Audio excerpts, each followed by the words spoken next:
In this video, I am going to show you how to invite agents to your xMarketer workspace. Agents are people that you can invite to your workspace, who can help you manage your customer interactions. On the left sidebar, you will see the Settings button.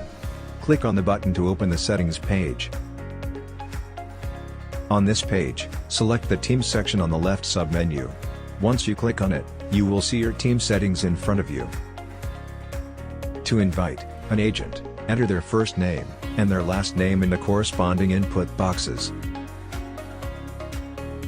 Enter their email address and click on Submit button.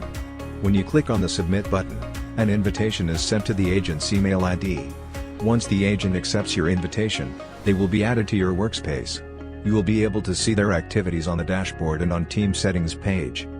And this is how you invite agents to collaborate with you on xMarketer.